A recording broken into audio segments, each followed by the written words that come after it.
Assalamu alaikum students. Hope you all are fine. Today we are going to discuss the topic of the muscles. Sorry for uploading the videos late. Actually, I had an accident. मेरा ankle twist कर गया था students, जिसकी वजह से मैं कुछ videos वगैरह नहीं बना सकी। मेरे पाँव पे प्लास्टर वगैरह लगा हुआ था and that because of that reason I was unable to upload the videos, but inshallah I will upload the videos on daily basis now. So hope you all are fine. Now we are going to discuss the topic of muscles, the type of the muscles and the detailed structure of the muscles. So what are muscles? ऐसे specialised tissues जो कि contraction और relaxation की ability रखते हैं and they help the parts of your body और your whole body to move are known as muscles. Muscles की जो स्टडी होती है that is known as the myology. ठीक है। और ओवरऑल अगर हमारे पास देखा जाए तो मसल्स जो से होते हैं they are basically of three types. Number one is the cardiac muscle, the second one is the skeletal muscle, and the third one is known as the smooth muscles. इसमें से अगर स्मूथ मसल्स को देखा जाए सबसे पहले, तो smooth muscles हमारे पास मसल अपीयरेंस वाइज अनस्ट्रिप्ड होते हैं और इनमें स्ट्राइएशंस या ऑल्टरनेट लाइट और डार्क बैंड्स आपको नजर नहीं आते। शेप वाइज देखा जाए तो ये स्पिंडल शेप्ड होते हैं और either they show the branching. Nuclei अगर देखा जाए तो हर एक स्मूथ मसल के अंदर आपको वन सिंगल न्यूक्लियस नजर आएगा। According to the speed of contraction, अगर इनकी कंट्रैक्शन की एबिलिटी की स्पीड देखी जाए तो they show the slow contractions.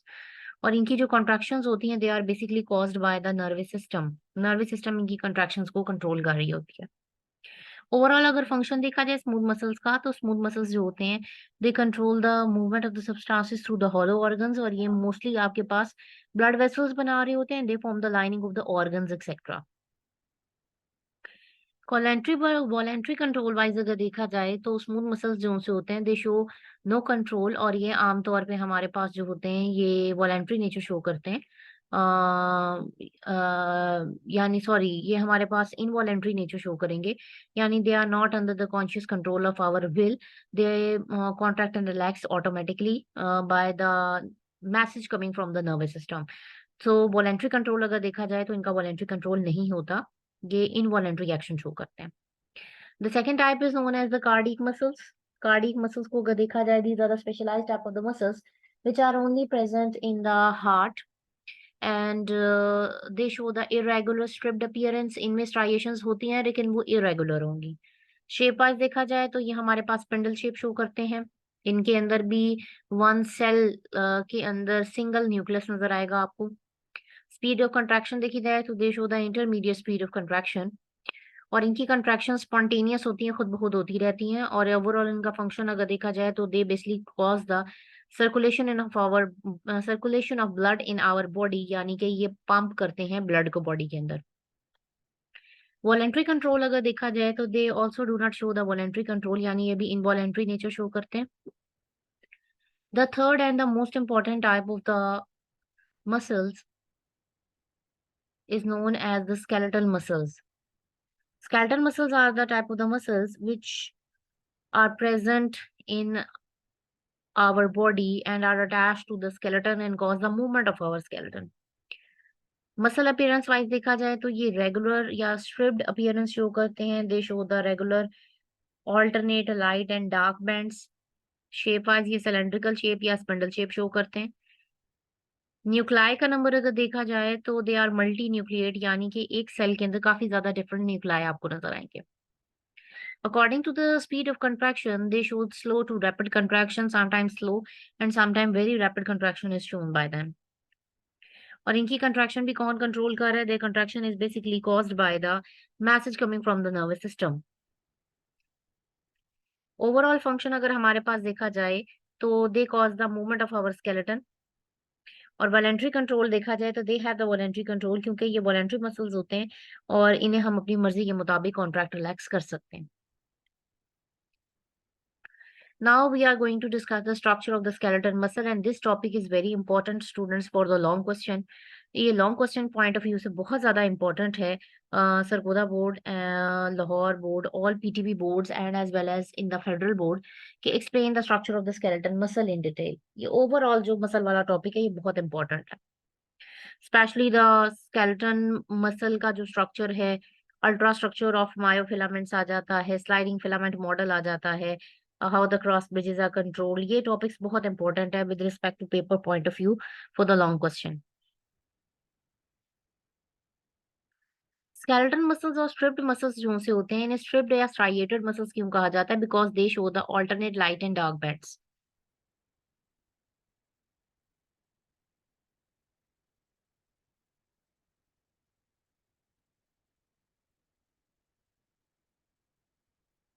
Skeleton muscles जो से हैं, they are composed of the muscle fibres और मसल सेल्स। ये मसल फाइबर या मसल सेल से मिलके बनते हैं। हर जो स्केलेटन मसल फाइबर होगा वो एक सिंगल सिलेंड्रिकल सेल होता है जिसके बाहर एक मेम्ब्रेन आपको नजर आती है, that is known as a sarcolemma, and it has multiple oval shape nuclei. Size wise अगर देखा जाए तो ये 1 से लेके 100 माइक्रोमीटर डायमीटर होती है स्केलेटन मसल फाइबर की डायमीटर हमारे पास। और जिसके अंदर आपको जो सार्कोलेमा के अंदर, सार्कोलेमा अंदर की तरफ पेनिट्रेट करके कुछ हॉलो ट्यूब्यूल्स बना देती है जिन्हें ट्रांसवर्स ट्यूब्यूल्स या टी ट्यूब्यूल्स कहा जाता है। स्केलेटन मसल फाइबर्स के अंदर आपको छोटे यूनिट्स नजर आते हैं जिन्हें नाम दिया जाता है मायोफिब्रिल्स का। और मायोफिब्रिल का जो साइज होता है वो हमारे पास 1 से लेके 2 माइक्रोमीटर होता है।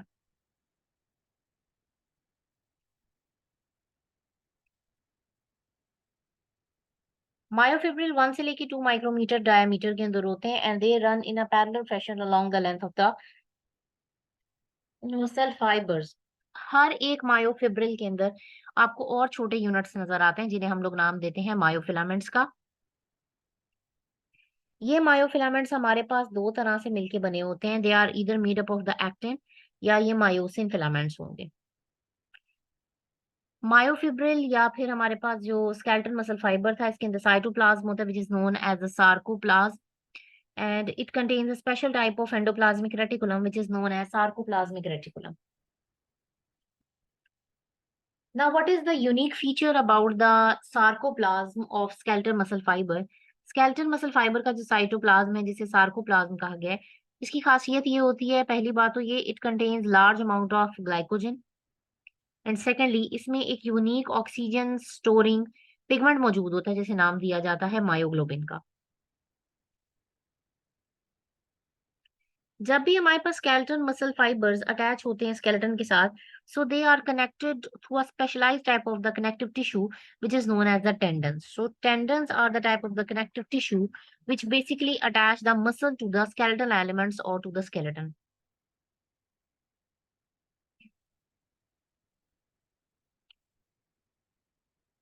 अगर मायोफिब्रिल्स का स्ट्रक्चर देखा जाए तो मायोफिब्रिल्स के अंदर भी आपको छोटे छोटे यूनिट्स नजर आते हैं which are known as the sarcomeres. Now what is sarcomere?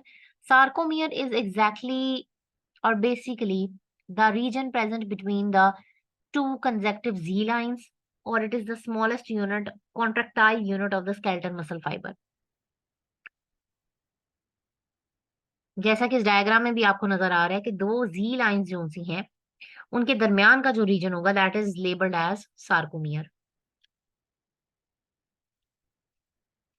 Myofilament का अल्ट्रा स्ट्रक्चर देखा जाए तो myofilaments are basically of two types, they are made up of thick filaments and thin filaments. जो थिक फिलामेंट होता है they extend entirely the length of the A band, ये A band को मुकम्मली तौर पे कवर कर रहे होते हैं, उसकी लेंथ को कवर करते हैं। लेकिन जो थिन फिलामेंट्स होते हैं ये आई बैंड के क्रॉस एक्सटेंड करते हैं और इनका कुछ पार्ट जो होता है वो ए बैंड के अंदर जा रहा होता है।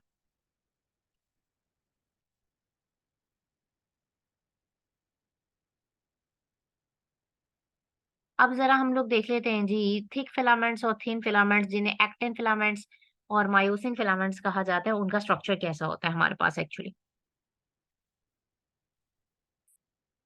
Thick filament, which is also known as the myosin filament, is basically 16 nanometer in diameter. Diameter wise ये हमारे पास 16 nanometer होता है। It basically consists of 6 polypeptide chains और हर each जो chain है it is basically made up of 2 globular heads। Heads को cross bridges भी कहा जाता है क्योंकि ये वो स्ट्रक्चर्स होते हैं जो कि मसल कंट्रैक्शन के दौरान थिक फिलामेंट्स को थिन फिलामेंट्स के साथ लिंक अप कर रहे होते हैं। थिक फिलामेंट्स जो होते हैं, they basically form the dark band और the A band which is nature wise anisotropic in nature. Anisotropic का मतलब ये है कि ये विजिबल लाइट को पोलराइज कर सकता है। जब हम लोग थिन फिलामेंट की मॉर्फोलॉजी और उसके स्ट्रक्चर की बात करते हैं, तो thin filament which is also known as the actin filament, it is basically made up of 3 different type of the proteins, और इसकी डायमीटर हमारे पास जो होती है 7 to 8 नैनोमीटर होती है।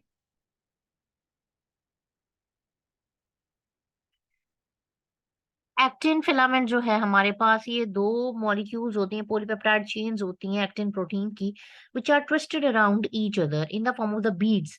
बीड्स की शक्ल में ये एक दूसरे के ऊपर ट्विस्ट अप हुई होती हैं। इन दो लेयर्स के ऊपर एक और प्रोटीन की लेयर डिपॉजिट हुई होती है, विच इज ट्रोपोमायोसिन, जैसा कि डायग्राम में भी आपको नजर आ रहा है। और इसी ट्रोपोमायोसिन के ऊपर एक थर्ड हमारे पास प्रोटीन आ जाती है, जो कि 3 पॉलीपेप्टाइड के कॉम्प्लेक्स से मिलकर बनी हुई है। That is known as the troponin protein. Troponin protein के 3 कंपोनेंट्स होते हैं, टीएनआई जिसे इनहिबिटरी पॉलीपेप्टाइड कहा जाता है, टीएनटी, और तीसरा आ जाता है टीएनसी। टीएनआई जो है ये आमतौर पे एक्टिन की बाइंडिंग साइट्स को कवर करता है। टीएनटी जो है ये आमतौर पे ट्रोपोमायोसिन के साथ कंबाइन हो जाता है, और जो इसका तीसरा कंपोनेंट है टीएनसी, ये कैल्शियम आयंस को अपने साथ बाइंड करता है। स्केलेटन मसल फाइबर का अगर कंट्रैक्शन का मैकेनिज्म हमारे पास देखा जाए, तो स्केलेटन मसल फाइबर जो उनसे हैं, उनकी कंट्रैक्शन को एक्सप्लेन करने के लिए हमारे पास A F Huxley and H Huxley ने 1954 के अंदर एक मॉडल प्रेजेंट किया था, which was named as the sliding filament model.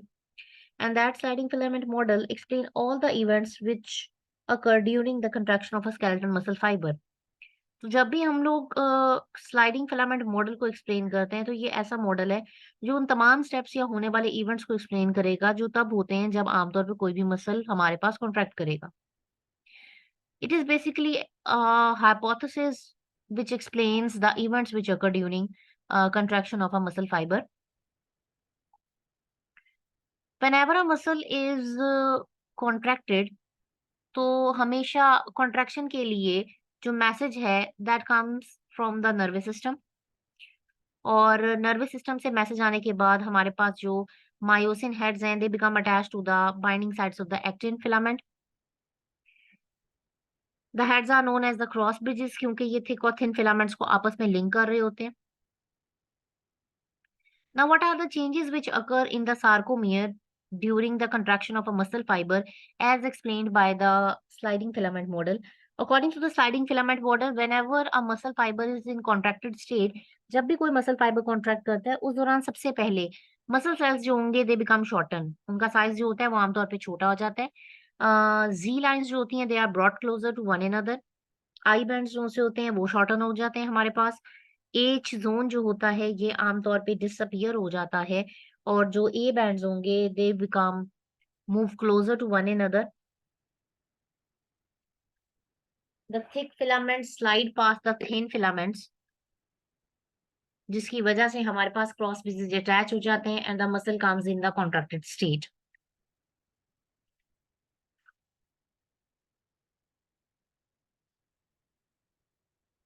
Now the next topic is how the cross bridges are controlled.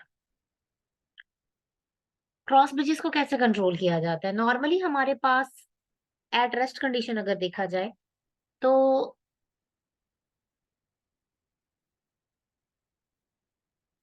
Tropomyosin is in such a position in the actin filament कि ये actin filament की binding sites को cover कर रही होती है। लेकिन जब भी हमारे पास मसल कॉन्ट्रैक्ट करने लगता है, at contraction calcium ions bind करते हैं सबसे पहले हमारे पास ट्रोपोनिन के साथ। ट्रोपोनिन जो है वो ट्रोपोमायोसिन को अपनी जगह से डिस्प्लेस कर देगी।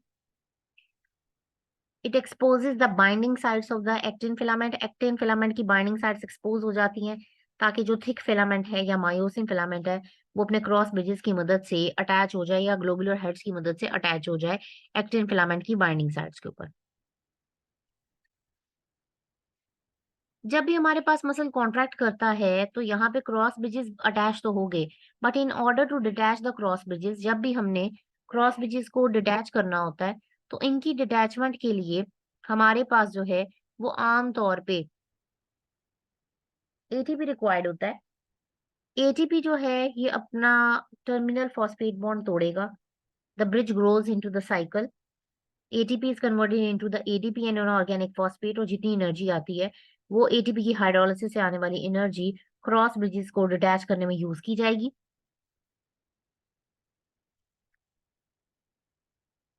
लेकिन समटाइम्स ह्यूमंस के अंदर एक कंडीशन क्रिएट होती है due to the deficiency of the ATP which is known as the rigor mortis. This question is very important from the short question point of view. What is rigor mortis?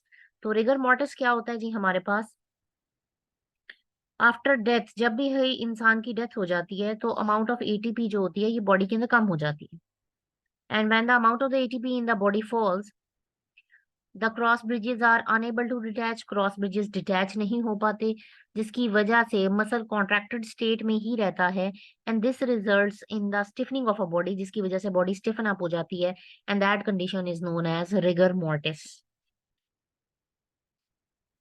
So this is very important. उसके बाद next आगे हमारे पास आ जाता है जी controlling the actin and myosin interaction by the calcium ions. Calcium ions का क्या रोल है हमारे पास एक्टिन और मायोसिन फिलामेंट्स की इंटरेक्शन कॉज करने के लिए या कंट्रोल करने के लिए?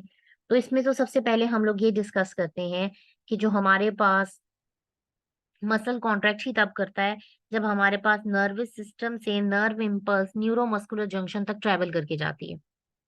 जब भी न्यूरोमस्कुलर जंक्शन तक नर्व इम्पल्स ट्रेवल करके आती है तो जितने भी हमारे पास मसल फाइबर्स एक मोटर न्यूरॉन के साथ कनेक्टेड होते हैं, they form a unit which is known as a motor unit. वो एक मोटर यूनिट बना लेते हैं।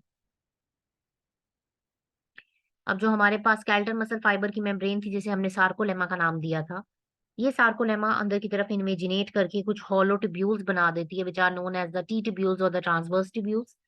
और ये कोई एक टी ट्यूब्यूल नहीं होती, काफी ज्यादा टी ट्यूब्यूल्स होती हैं जो entire length of skeletal muscle fibre तक एक्सटेंड करती हैं, जिसकी वजह से एक सिस्टम बना देती हैं which is known as the T system.